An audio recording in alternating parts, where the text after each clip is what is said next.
Well, Peter V'landys, thanks so much for your time. We greatly appreciate it. We're here this morning because we're edging closer towards the inaugural NZB Kiwi, the Southern Hemisphere's richest race for 3-year-olds, and it borrows so many elements of the blueprint that you set with the Everest back in 2017. $4.5 million for 3-year-olds, 1,500 metres. Horses have to be born or bred in New Zealand or sold through a New Zealand bloodstock auction. What do you like about this concept? Look, it's a great initiative on their part because it's an aspirational race. It's going to get its own charisma. It's a new generational race. It's going to attract a younger audience. So you've got investment in the racing industry in New Zealand for a long time to come.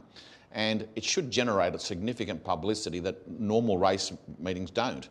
And hopefully it will really take racing in New Zealand to another level. Yeah, one of our favourite sons, Chris Waller, has described this race as a game changer for New Zealand racing. What sort of impact do you think? Chris Waller was Australian. We're still claiming it. We are still definitely claiming it. He is from New Zealand. We'll have to grant you that. I'm not sure about Russell Crowe though. Is he Australian? We can talk about that later. We can do a deal perhaps. But what sort of impact do you think the NZB Kiwi can have on the racing and sporting landscape in New Zealand? Oh, massive. Like as I said, look, the secret of success is implementation. It's how you implement it. Really go hard on social media with platforms such as TikTok and etc. because TikTok's the new Google to someone under the age of 25. So it's a complete new way of promoting races. And I think if they really go to a younger audience, I think it'll be very successful. Yeah, I mean, the Everest has obviously now established itself as one of the biggest sporting and entertainment events in Australia. What do races like this do for positioning racing, I suppose, in that sports and entertainment arena? What the Everest has done is really attracted those people that have never had any interest in racing, but in particular it's attracted the ones that see racing in a poor light. And by getting them to the race course, they can see that there's a lot more to racing. There's a lot more to how well the animal is treated, how well the horse is treated. It's the best looked after animal in society is the horse in horse racing. So it gives us the opportunity to change the perception that sometimes that racing has, because it's got two bad perceptions. One, it's an old person sport, and that there's cruelty to animals, and there isn't. That's the furthest thing from the truth. Now we've turned it in Australia into a young person sport. When you go to Randwick on a Saturday, the majority of our audience are under the age of 35. Complete change to what it was before the Everest. So look, there's a lot that one race can do in any country if done properly.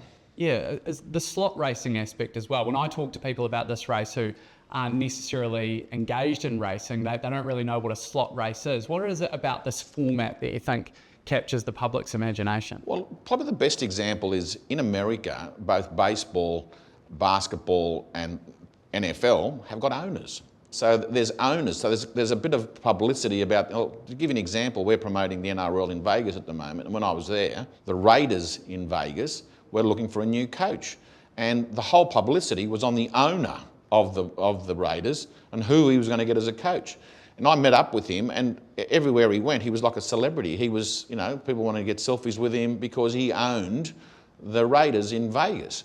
So slot owners can generate the same publicity. They're the ones that have got to pick the horse. They're the ones that are negotiating with the trainer and the owners, etc. And they're really could be developed into a character in themselves, so that it adds another dimension to the publicity machine. Putting your rugby league hat on for just a moment, you'll know obviously the Warriors are now firmly established as a big part of the NRL. They're part of your season launch in Las Vegas. They're a big and important part of that Trans-Tasman competition now.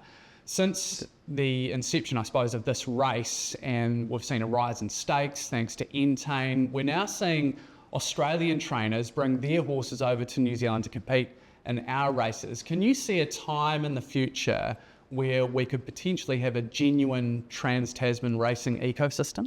I think you can. Look, the transformation of New Zealand racing is unbelievable. I mean, they've gone from really being at rock bottom to now being dynamic and really setting a pace that's going to, that we have to match in Australia. So they've really transformed it, promoting races like this one, increasing prize money the way they've done, the involvement of Entain with your totalisator over there, they're all game changers. So look, I can see where you can have these series, and we're looking at this one at the moment.